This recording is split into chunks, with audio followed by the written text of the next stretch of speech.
Can you believe what's unfolding before my eyes right now? I'm standing in Giza, but not the Giza you know. This is 2560 BC. The air reeks of wet mud, sweat, and freshly baked bread. What stands before me isn't a ruin. It's the world's tallest man-made structure under active construction. For centuries, you've been told this was the work of aliens or lost ancient technology, maybe even magic. But what I'm witnessing right now is something far more terrifying and awe-inspiring than any of that. History books say they used ramps. Physics says that's impossible. Today, we're not reading theories. We're going back to watch them build it with our own eyes. We've arrived at the Tura Limestone Quarry, just miles from the Nile. This is where the nightmare begins. Look at that. There are no lasers here, no anti-gravity devices, just this: copper chisels and diorite hammers. Each of these blocks weighs 2.5 tons. That's the same as a Toyota Land Cruiser.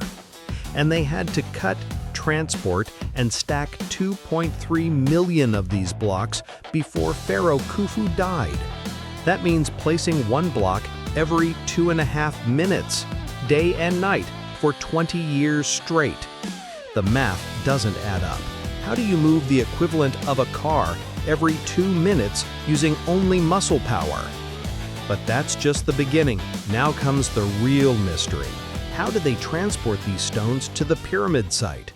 Look at this transportation route. They're not simply dragging stones, they're using science. See what that man is doing? Pouring water on the sand.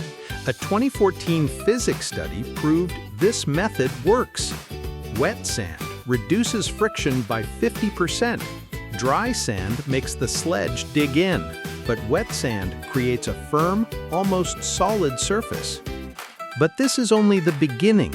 They're not just moving horizontally. The pyramid rises 146 meters. That's equivalent to a 40-story building. How do they lift these stones upward? The most famous theory is the straight ramp. On paper, it sounds logical. But for this ramp to reach the top while maintaining a manageable slope, it would need to be 1.6 kilometers long. That ramp would require more stone than the pyramid itself. And when you look at the Giza Plateau, there's simply no space for a 1.6 kilometer ramp. So if they didn't drag them up a massive hill, did they perhaps float them on water? It's the Oxet season now, the inundation period. The Nile has flooded, and look, the water isn't just in the river. The water is being channeled through artificial canals. This is the water shaft theory.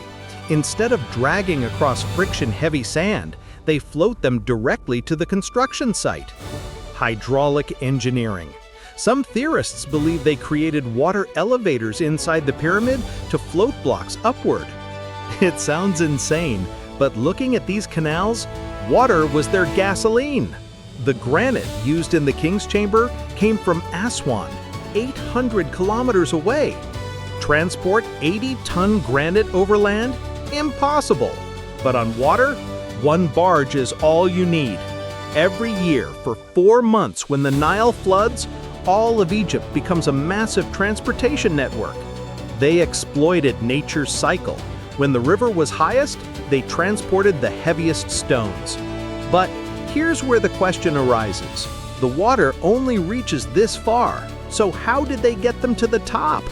To raise them 146 meters, they needed something completely different. If a straight ramp is impossible, other methods have been proposed. The first is the zigzag ramp. This involves going back and forth up one face of the pyramid. It reduces the length, but you have to change direction of a 2.5-ton block at every corner. What modern forklifts struggle with, they do with copper tools. The second option is the spiral ramp.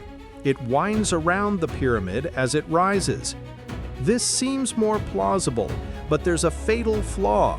The ramp covers the outer walls. Architects must constantly check angles and alignment. If the outer walls are covered, that becomes impossible. So some scholars propose a combination of methods. First, an external straight ramp to 70% height, but water only reaches a certain height. How did they complete the top?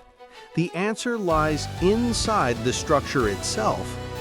This is the theory that changed everything in the 21st century.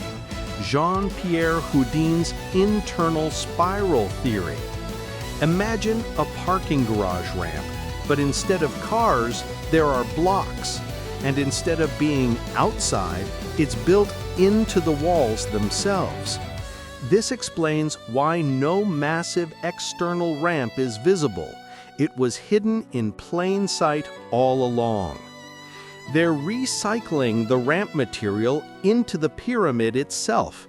This isn't just a tomb. It's a giant machine, a machine that builds itself. In the early 2000s, French architect Houdin 3D scanned the pyramids at Giza. He discovered density anomalies, evidence of void spaces within the walls. In 2017, muon scans confirmed it. A massive void actually exists above the Grand Gallery. These tunnels may have been sealed after construction, but the traces remain. Evidence of exactly how they did it. And here we are, the Grand Gallery, 8.6 meters high, 47 meters long. This is not merely a corridor. See these grooves? Some theorists believe these are traces of a pulley system, an elaborate mechanical device designed to lift massive granite blocks up to the King's Chamber. The King's Chamber contains 9 80-ton granite blocks, all from Aswan, 800 kilometers away. And above are 5 layers of relieving chambers. They distribute 4.8 million tons of pressure, a marvel of engineering. It's finished, gleaming, brilliant white, visible from space. And today, I saw no aliens. I saw something even more impressive. I saw organization, a society that turned geometry into religion and labor into immortality. We may never find a single definitive answer, but perhaps the real wonder isn't how they built it. The real wonder is that they had the courage to try in the first place. If you could travel back to any moment in history, where would you go? Let me know in the comments. And if you want to join me on the next journey through time, hit that subscribe button, because time waits for no one.